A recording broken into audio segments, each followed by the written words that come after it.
Assalamualaikum warahmatullahi wabarakatuh. Nama saya Widon Eka Nugraha. Saya akan menjelaskan tentang metode untuk mendesain UX. Saya berasal dari kelas perancangan dan pengalaman pengguna D.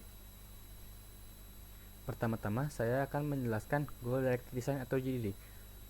Apa itu Goal Directed Design? Goal Directed Design adalah sebuah metode perancangan desain yang memiliki dua fokus. Yang pertama adalah tujuan, yang kedua adalah kebutuhan user. Nah, nanti kebutuhan user ini yang akan diterjemahkan ke dalam bentuk desain user interface dari sebuah produk. Goal Directed Design ini memiliki tujuan untuk menjembatani antara penelitian dan desain dari penelitian tersebut dengan menggunakan 5 fase. 5 fasenya yaitu research, modeling, requirement, framework definition, dan yang terakhir adalah refinement. Yang pertama ada research. Apa itu research? Research adalah mengumpulkan data dengan cara observasi, interview, dan cara pengumpulan data lainnya untuk mendapatkan data kualitatif tentang calon pengguna atau pengguna sesungguhnya dari sebuah produk. Hasil dari fase ini adalah pola penggunaan pada produk yang akan dibangun. Pola ini akan menggambarkan tujuan kita dalam membuat suatu produk dan juga menggambarkan motivasi kita untuk membuat suatu produk. Lalu selanjutnya ada fase modeling. Pada fase ini, perancang menggunakan berbagai macam alat untuk menggabungkan, membandingkan, dan membuat prioritas personel dalam sebuah skenario yang akan mengeksplorasi tujuan-tujuan yang berbeda, serta memetakan berbagai perilaku dari pengguna untuk menghilangkan duplikasi. Nah, dalam fase ini, personel-personel akan dipetakan menjadi beberapa tipe, yaitu primary, secondary, supplemental, serve, dan negative. Personel yang pertama yaitu primary. Personel ini yang mempunyai kebutuhan unik akan bentuk dan perilaku antarmuka yang berbeda. Lalu selanjutnya ada secondary. Secondary ini punya kebutuhan antarmuka primer atau yang umum-umum saja yang melayani kebutuhan dengan sedikit modifikasi atau tambahan-tambahan yang bersifat minor. Tiga ada supplemental. Supplemental ini yang personel yang mempunyai kebutuhan UI akan antarmuka yang lengkap. Selanjutnya ada serve.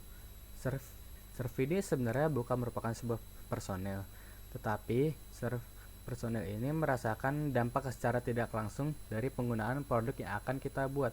Lalu yang kelima ada negatif. Personel ini yang tidak memiliki kaitan apapun dengan yang desain yang akan kita ciptakan. Lalu selanjutnya ada fase requirement. Fase ini berfokus pada personal yang sudah ditentukan dalam fase sebelumnya untuk membangun suatu skenario yang didasarkan pada tujuan dan kebutuhan spesifik dari pengguna.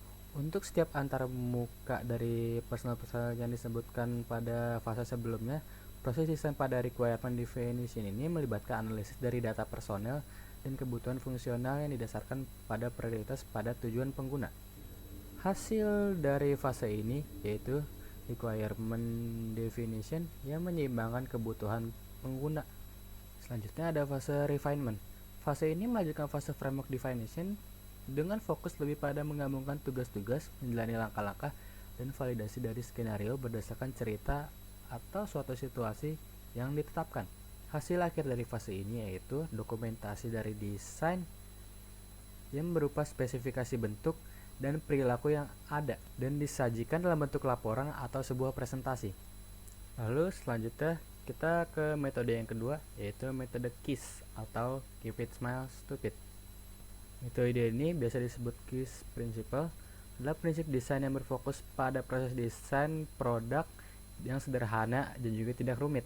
Fokus utama dari metode ini adalah kesederhanaan dalam desain agar produk dapat dikembangkan secara optimal dan digunakan dengan mudah oleh para user.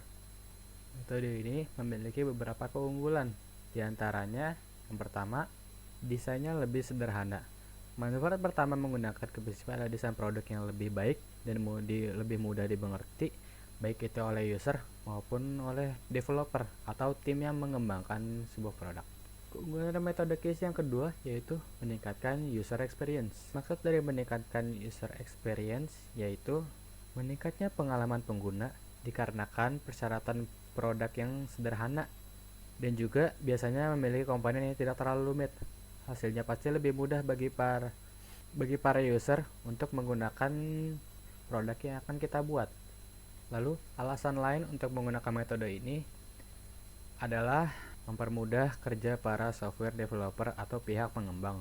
Dikarenakan metode QS ini memakai desain yang sederhana, pasti rangkaian kode yang akan dibuat oleh para pengembang juga tidak terlalu rumit.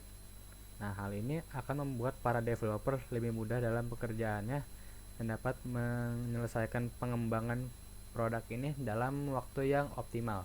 Nah, kesimpulan dari metode QS ini yaitu di sini adalah metode yang amat penting untuk digunakan agar desain yang akan kita buat lebih mudah dipahami oleh user. Akan tetapi ada suatu pengecualian untuk metode ini yang perlu diingat, yaitu tidak menyederhanakan semua aspek pada metode ini. Jika kita melakukan hal tersebut, ada kemungkinan user akan menjadi bingung dan menurunkan user experience. Ini ada referensi di mana saya mengambil informasi tentang metode-metode yang sudah saya sebutkan dan jelaskan tadi. Sekian dari saya pamit undur diri. Wassalamualaikum warahmatullahi wabarakatuh. Mohon maaf saya tertinggal satu fase, yaitu sebelum fase refinement. Ada yang namanya fase framework definition. Pada fase ini, tim developer akan menganalisis interaksi framework dengan menggunakan alat-alat visual. Pada fase ini akan dihasilkan arsitektur sistem, hierarki, sistem atau organisasi dari sistem, sehingga akan memperlihatkan bagian-bagian yang terkait sesuai dengan skenario konteks. Fase ini menghasilkan konsep desain yang stabil dan menunjukkan struktur formal dan logis untuk detail pada fase yang akan datang.